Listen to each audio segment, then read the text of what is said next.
Jangan rasa mantap.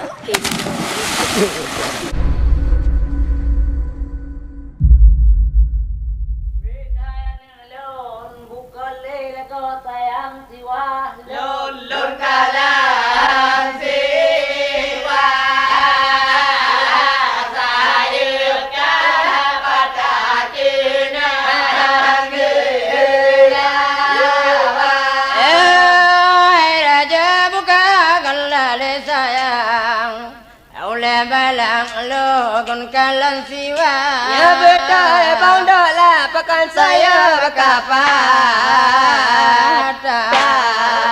Hai sedola lawa. Hai bapak pendengar susah bebe di leher susah.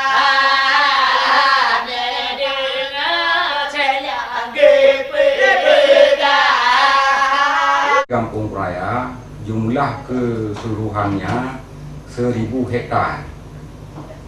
Itu tergolong jurung 5 jurung. Jumlah warga saya 1890 orang. Jumlah kakak 520 kakak. Warga saya keseluruhannya pekerjaannya berbeda-beda. 50% itu nelayan. 75% itu pertanian, 25% itu pegawai negeri. Itu jumlah semua masyarakat di kampung kami yang 1890 orang.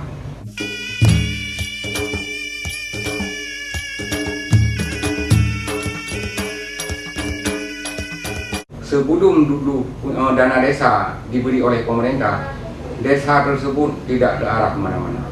Alhamdulillah sesudah ada dana desa. Itu di Kampung Raya. Sekarang tiap-tiap jurung kita bangun rumah homestay. Di tempat nelayan kita buat toko untuk perlengkapan nelayan, jas baterai, minyak, perlengkapan pancing lengkap semua di situ. Alhamdulillah. Di pertanian pun begitu. Sesudah ada uang desa.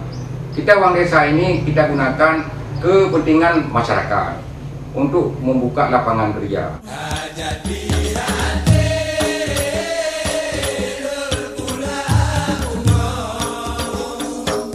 Program yang telah dilakukan oleh Kampung Raya yaitu Saudara Pak Adlan yang menyangkut dengan dana desa, yaitu melakukan program yaitu berupa dosmir.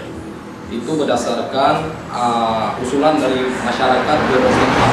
Oleh sebab itu hari ini sudah terjadi pembangunan yaitu berupa dosmir khususnya di Jurung Lodring. Maka untuk mengantisipasi generasi muda supaya untuk bangkit.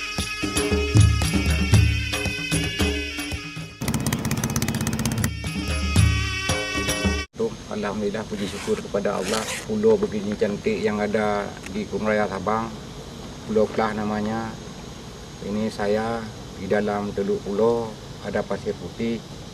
Dengan adanya uang desa ke depan pulau tersebut ni kita buat seindah-indahnya, jangan rusak. Ini kita lihat ini cukup sayang pulau. Untuk wisata nggak ada dua, mudah-mudahan di Sabang cuma di Pulau Kelah. Dengan ada pulau ini, dengan ada Pulau Kelah ini, di sini banyak sekali bisa kita buka peluang lapangan kerja untuk masyarakat.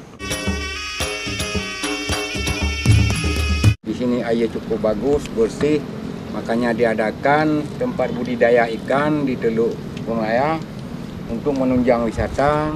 Di sini tempatnya piara kerapu putih dan kerapu merah untuk mendukung homestay yang ada di Kampung Raya. Tamu yang datang ke Kampung Raya silakan, kita siapin ikan panggang sepuas-puasnya ada di Kampung Raya.